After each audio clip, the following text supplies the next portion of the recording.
4월 18일 아침 데일리 베스트 헤드라인 뉴스를 시작합니다. 연일 계속되고 있는 언론사별 드루킹 관련 단독 보도가 정신을 차리지 못할 정도로 쏟아지고 있습니다. 지금까지 상황을 지켜보면 단순한 댓글 조작 사건이 아니라 드루킹 대선 조작 또는 드루킹 국정농단이라고 불러도 손색이 없을 듯합니다. 구속 중인 드루킹 김 씨는 경찰에서 1년 전 대선 때 댓글 조작을 시도했다고 진술한 것으로 파악됐습니다. 현재 구속 상태인 드루킹은 2년 전 국회의원 회관에서 더불어민주당 김경수 의원을 만납니다. 국회의원 회관까지 들락날락할 정도면 당시 김경수에게 드루킹이 얼마만큼의 존재였는지 가늠해 볼 수 있는 대목입니다. 들의 생각과 가장 비슷한 문재인 당시의 전 대표죠. 문재인 대표를 다음 대선에서 도와주고 싶고 자기들이 지지하겠다라고 하면서 자신이 이끄는 경제적 공진화 모임 회원들과 함께 찾아가 문재인을 지지하겠다는 약속을 한 겁니다. 하지만 지난해 초 민주당 대선 경선에서 안희정 전 충남지사가 추격에 나섭니다. 그분이 다음 대통령을 이끌 미래 비전이 없다라는 생각이 자꾸 듭니다.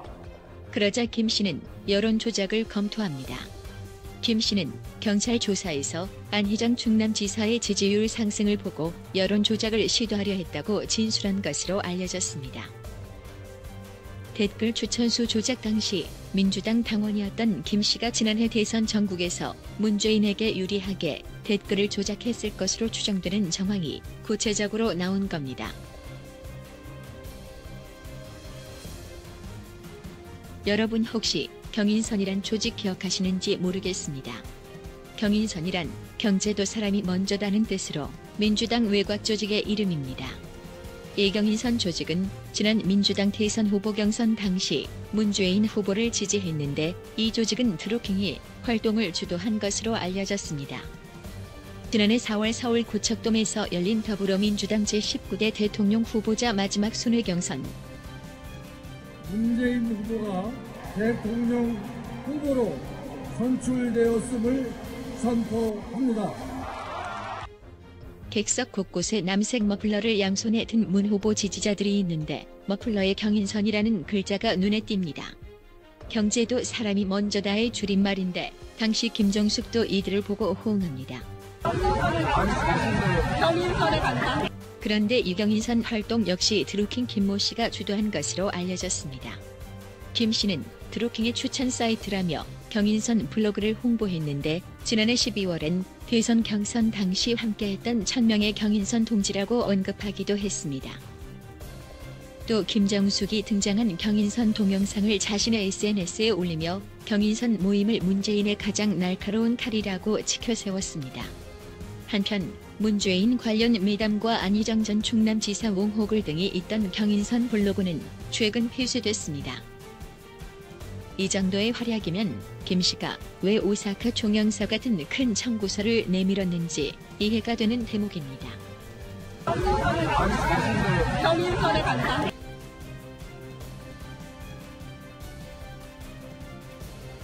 드루킹이 오사카 종영사 자리를 요구했다는 보도가 나간 이후 현재 오사카 종영사 자리에 누가 임명돼 있는지 관심이 쏠리고 있는 가운데 현재 오사카 종영사로 가 있는 한겨레 출신 기자 오태규에 대한 경력이 논란이 되고 있습니다. 오태규는 1986년 한국일보 기자로 시작해 1988년 한겨레로 이직한 뒤 2017년 상반기까지 줄곧 기자 생활만 해왔습니다. 그러다가 갑자기 2017년 5월부터 외교, 특히 일본 관련 직책이 급격히 늘어난 것을 확인할 수 있습니다. 공교롭게 문재인 정권이 출발한 시점과 시기가 겹치고 있습니다. 방금 전 제가 공교롭게라는 말을 썼지만 공교롭게 저런 직책들이 생긴 건 아닐 것입니다. 지난 대선 기간 오태규가 무슨 일을 했는지 확인해 볼 필요가 있어 보입니다. 검찰이 드루킹 일당을 업무방해 혐의로 재판에 넘겼습니다. 대선 무효론이 나올 정도의 대형 사건이지만 적용된 혐의는 딱 한 가지. 지난 1월 정부 비판 댓글에 공감 숫자를 조작한 혐의뿐입니다. 이들이 대선 때도 여론 조작을 했는지 공범이 더 있는지 등 의혹은 눈덩이지만 핵심 자료가 경찰 손에 있기 때문입니다. 그런데 경찰이 그나마 검찰에 제출한 증거까지 다시 가져가 버렸습니다. 경찰은 댓글 조작 첩보도가 나온 지난 13일에야 압수 휴대전화 133대를 검찰에 보냈습니다. 휴대전화 분석도 안 한 상태라 검찰은 디지털 포렌식으로 사용 내역을 복원할 예정이었습니다. 그런데 김씨 기소 직후인 오늘 오후 경찰이 여지 수사에 필요하다며 휴대전화 전부를 다시 가져갔습니다. 분석도 안 한 압수물을 검찰에 보내고 이를 다시 가져가는 이례적이고 족같은 일이 반복된 것입니다. 검경이 서로 떠넘기는 양상이지만 경찰은 수사 의지가 없다는 비판을 피하고 검찰은 내심 부담스러워하는 수사에 전면에 나서지 않을 수 있는 이해관계가 맞아떨어진 결과로 보입니다. 그러나 검찰도 이번 사건과 관련해서는 입이 10개라도 할 말이 없는 상황입니다. 지난 대선 당시 선관위의 제보로 6개월이나 수사를 하고도 무혐의 처분으로 끝내더니 이번 역시 수사에 대한 의지가 있는지조차 의심스러운 상황입니다. 어제 경찰청을 찾은 바른미래당이 오늘은 대검찰청을 항의 방문했습니다. 지난해 대선 당시 선관위는 드루킹의 불법 선거 사무소 활동을 검찰에 수사 의뢰했습니다. 하지만 수사에 나선 검찰은 7개월여 만에 혐의 없음으로 수사를 마무리했습니다. 당시 검찰의 대응이 부적절했다는 지적이 나오자 문무일 검찰총장은 경찰 탓으로 돌렸습니다. 경찰에 압수수색 보안 지시를 했으나 그 보안 지시를 받고 이후에 경찰의 재영장 청구 신청이 상당히 지연돼서 올라왔다라는 그런 답변을 했고요. 하지만 이주민 서울지방경찰청장은 검찰 탓을 합니다. 압수수색 영장 신청을 여러 번 했지만 검찰이 안 받아줬다는 겁니다. 영장 보완을 지시했다는 검찰, 영장을 받아주지 않았다는 경찰. 정치권의 부실 수사 지적에 검찰과 경찰이 서로 책임을 떠넘기고 있습니다. 이 같은 수사 부실 논란이 일자 자유한국당과 바른미래당이 주장하고 있는 특검 수사를 해야 한다는 주장이 탄력을 받고 있습니다. 엊그제까지만 해도 김기식 금융감독원장이라고 불려졌는데 이제 금융감독원장 앞에 전자가 하나 더 붙어 김기식 전 금융감독원장이라고 부르게 됐습니다. 하지만 데일리베스트에서는 데일리베스트답고 심플하게 김기식이라 부릅니다. 어제 사임한 김기식이 입장을 내놨습니다. 김기식은 페이스북에 사퇴의 편을 남겼습니다. 다시 한번 송구스럽다고 했지만 이내 선거법 위반이라는 선관위의 판단을 받아들이기 어렵다고 썼습니다. 제기된 비판 중엔 받아들이기 어려운 것들이 있었다며 배경과 의도가 무엇인지는 국민들께서 판단할 몫이라고 했습니다. 김기식이 말한 국민이 대체 어떤 부류의 국민을 거들먹거리는 건지 모르겠지만 과거 국회의원 시절 신뢰의 중요성을 말할 때와는 전혀 다른 주장입니다. 권위와 신뢰가 무너지면 금융감독 체계 전체가 무너지는 거죠. 물러나실 생각 없으세요? 참 부끄러움을 모르시네. 김기식이 국회의원 임기 말에 5천만 원을 기부한 더미래 연구소 소속 의원들도 선관위 비판에 가세했습니다.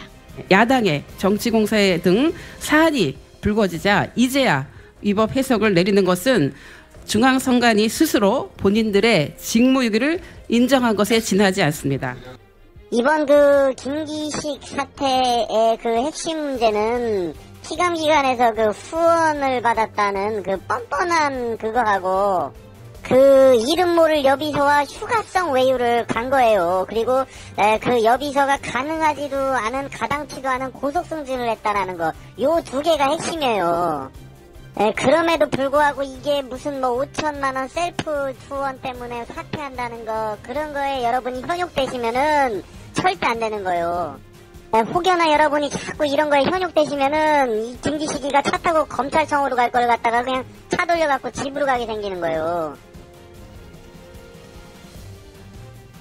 김기식이 사퇴하면서 청와대 인사검증 시스템이 또 도마에 올랐습니다. 문재인 정부의 첫 인사 실패는 몰래 혼인신고가 드러난 안경환 법무장관 후보자입니다. 또 조대엽 노동부 장관 후보는 음주운전 논란 등으로 박성진 중소기업부 장관 후보자는 역사관 논란으로 물러났었습니다. 이 밖에도 김희수 헌재소장 후보자 등 4명이 검증 과정에서 낙마해 문재인 정부 출범 1년도 안 돼 모두 8명이 물러났습니다. 정치권에선 인사 책임자인 조국 민정수석의 사퇴까지 제기하지만 청와대는 책임이 없다는 입장입니다. 자유한국당은 김기식 검증 실패의 가장 큰 책임은 조국 청와대 민정수석에게 있다고 비판했습니다. 전임 최영식 원장의 채용비리 검증 실패에 이어 김기식 원장의 검증, 재검증 실패까지 야구로 따지면 이미 삼진 아웃입니다. 바른미래당은 민정, 인사 라인을 물갈이하지 않으면 정권이 불행한 종말을 맞게 될 것이라고 경고했습니다. 조국 수석이 조국을 망친다 하는 소리가 지금 시중에만 돌아다니고 있습니다. 인사 라인을 적극 교체를 제가 요구하지 않을 수가 없습니다. 오죽하면 민주당 이중대라고 불리는 민주평화당과 정의당도 조국 수석의 책임을 거론했습니다. 참여연대 출신 인사권자가 참여연대 출신 인사를 검증하고 제19 감사하기로 제대로 검증이 될 리가 없습니다. 반복된 인사 실패에 대한 청와대 인사 라인의 철저한 정비가 필요합니다. 청와대는 야권의 민정 라인 교체 요구를 거부했습니다. 청와대 고위 관계자는 김 전 원장의 검증 절차 등과 관련해 민정수석실이 책임져야 할 일이라고 생각하지 않는다고 말했습니다. 저런 뻔뻔함은 도대체 어디서 나오는 것일까? 국민들의 한숨은 깊어져가고 있습니다. 박 대통령 1심 선고 11일 만에 검찰이 주장한 불법 공천 개입 사건의 1심 첫 재판에서 박근혜 대통령이 예상대로 불출석했습니다. 이 건은 검찰이 2016년 4.13 총선을 앞두고 이른바 진박 감정용 불법 여론조사를 하는데 관여한 혐의로 지난 2월 추가로 재판에 넘겨진 사건입니다. 재판부는 박 대통령이 불출석 사유서를 제출하고 나오지 않자 재판 진행이 어렵다며 19일로 재판을 미루고 다음 기일과 그 다음 기일에도 나오지 않으면 피고인 없는 궐석 재판을 진행하겠다고 밝혔습니다. 박 대통령은 앞서 진행된 국정원 특수활동비 뇌물재판에도 출석하지 않겠다는 뜻을 밝히는 등 재판 전면 거부 입장을 굽히지 않고 있습니다. 지난 6일 1심에서 징역 24년을 받은 박 대통령은 항소마저 포기했습니다. 이는 박 대통령이 검찰 수사와 재판을 신뢰할 수 없고 그 결과로 나온 1심 선고 결과는 물론 새로운 재판도 응하지 않겠다는 의지가 확고한 것으로 보여집니다. 다른 건 제껴두더라도 부디 건강부터 챙기셨으면 좋겠습니다. 저희가 준비한 소식은 여기까지입니다. 시청해주신 여러분 대단히 고맙습니다.